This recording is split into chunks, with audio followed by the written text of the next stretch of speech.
Good morning. Good to have you. I'm glad you're joining me here on the first morning, one of many. I hope you'll join us for all of them. I guess the question is, are you in? Well, let's get started. We're not wasting any time. Why? Why doesn't the Bible begin with your story? Why doesn't it begin with your pain? Why doesn't it begin with your confusion or your questions? Why doesn't God open His Word explaining your life first? Instead, the Bible begins with Him, and that is intentional. It isn't accidental.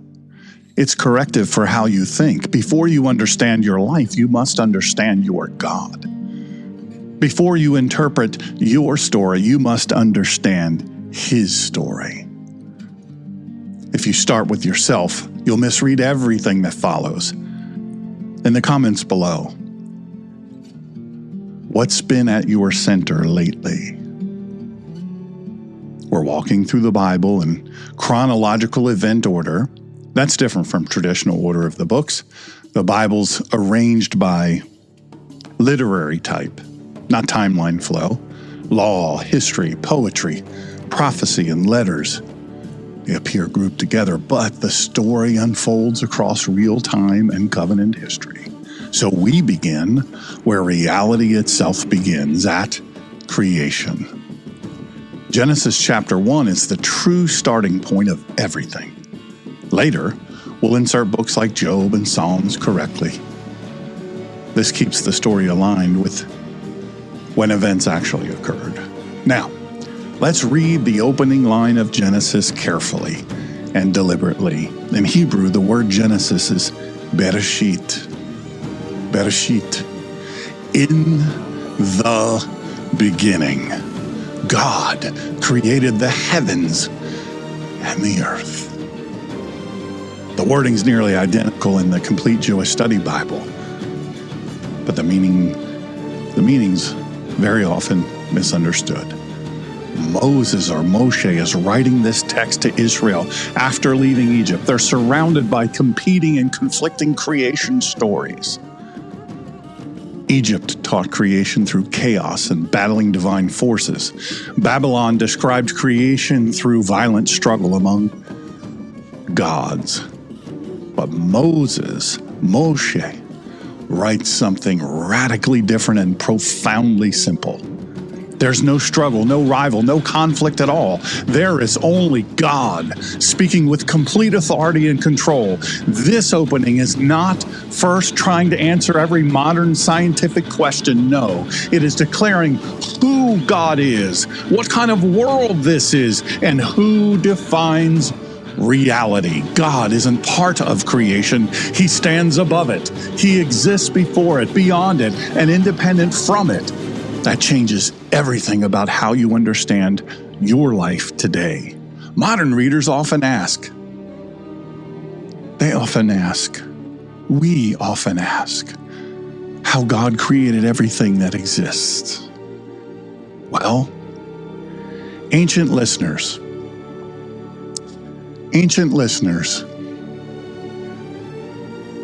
they did it a little differently. Ancient listeners asked, who is this God? And what is His authority? In the ancient Near Eastern world, creation meant assigning function. It meant establishing order, purpose, and meaning in the entire world. So when Genesis says God created, it includes ordering reality. God's defining how everything meant to function properly. He's establishing authority over all existence and all life. That means your life isn't self-defined or self-created. Your life's given meaning and purpose by God alone. That's where your purpose and your meaning and your identity comes from. Now, let's continue reading the next line with careful attention. The earth was without form and void, and darkness covered the deep. Well, the Complete Jewish Study Bible renders it almost exactly the same. The earth was unformed and void. Darkness was on the deep. Now, the Hebrew phrase here is tohu vavohu, meaning unordered existence. This is an empty space like a blank or vacant room. It's unstructured, unorganized, not yet ready for life, but the world exists, but it isn't functioning correctly yet. It lacks order and purpose and defined roles for creation. So what does God do in response to this condition? He brings order into what was previously unordered and chaotic. Watch the consistent pattern that unfolds throughout this chapter. God speaks, and reality responds to his authoritative voice. God separates, distinguishing one function from another clearly. God assigns purpose and role to each part of creation. God orders everything so life can exist and flourish properly. This isn't random activity or accidental natural development. This is intentional structuring of reality by divine authority. Light is separated from darkness, creating time and rhythm. Waters are separated above and below, forming structured space. It appears and is defined. This allows habitation to occur. Time is established through cycles and functions are assigned. This reveals something essential about the nature of God. He is a God of order, purpose, and intentional design. Now, bring this directly into your life today. Look at it honestly. The fact is, most people aren't living within ordered lives right now. They're living in confusion and emotional instability daily. Decisions are driven by feelings instead of truth and structure. Identity is self-defined instead of God-defined and anchored. Priorities shift constantly based on pressure and circumstances and feelings. Then people wonder why life feels unstable and unpredictable. The reason is simple, but often deeply uncomfortable to accept. We're living in God's world without submitting to God's order. Deep breath. Here's the deeper mistake that many people quietly make. We don't reject God openly. We reposition him subtly. We move him from the center to a supporting role. From authority to advisor, from king to personal consultant. We say, God, help me fix my problems and my life, instead of asking God how to align fully with yours. That shift may feel small, but it changes everything. The result's always the same. Confusion and disorder follow. Come on, take a deep breath. Breathe that in. Let me give you a simple image to anchor this truth. Imagine holding a compass that guides your direction in life. When it's aligned to true north, everything makes sense. Everything. Nothing falls from reason. Nothing falls. That's your compass. That's your true north. Direction becomes clear and movement becomes purposeful and steady. But if it's even slightly misaligned, everything begins drifting. Each step takes you further away from where you belong.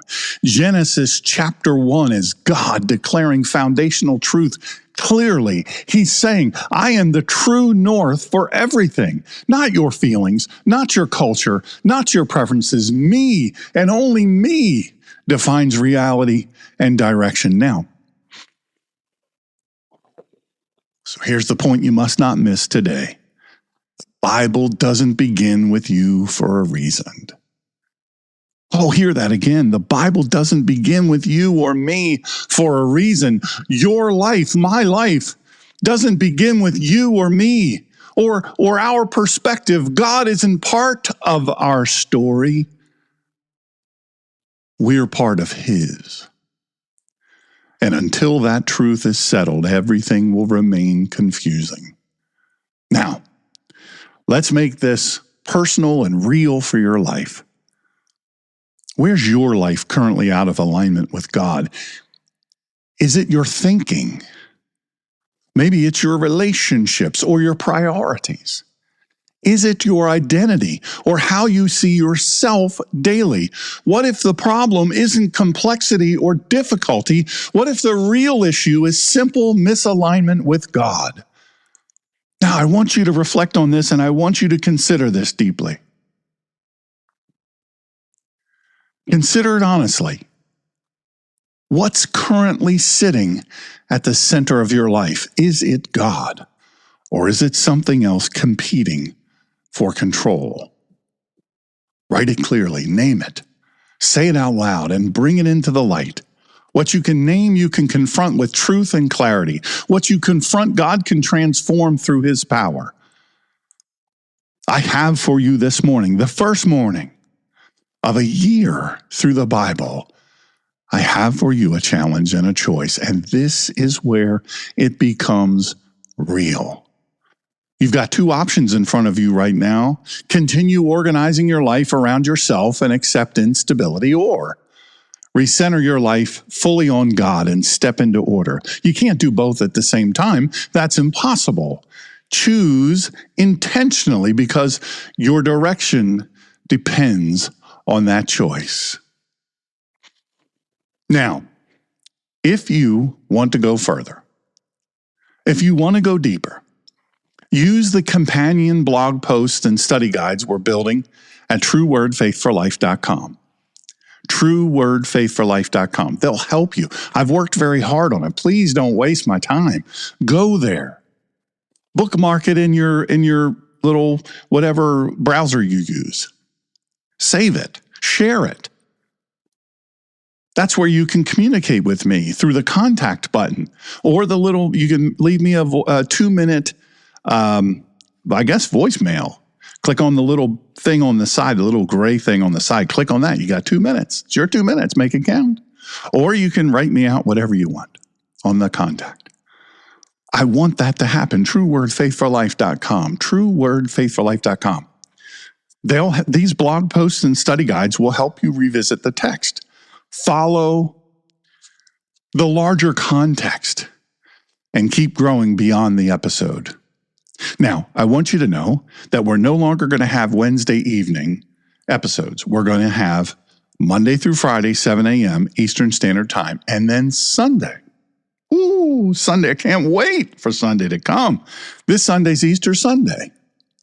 We're going to summarize the episode. However, this week at some point, I'm going to record a couple of special Resurrection Sunday episodes that I don't think you want to miss. So those will be posted under the video tab on YouTube and on Rumble. I encourage you to go to both of those, True Word Faith for Life with Dr. Shawn. Go there. Click on it. It's free. It's easy. Click on follow or subscribe. Click on the little bell. Share this episode link with a friend. Post it on your social media. Why? So more people can walk the Bible with us. Thank you to all of you who have joined me this morning. It means so much to me. Thank you I see all the comments. Good morning, good morning, good morning, good morning, good morning. Good morning. I see we have people listening from Japan and all over the world, including the United States. It's such an honor to have you with me. I look forward to tomorrow morning at 7 a.m. Eastern, fully engaged.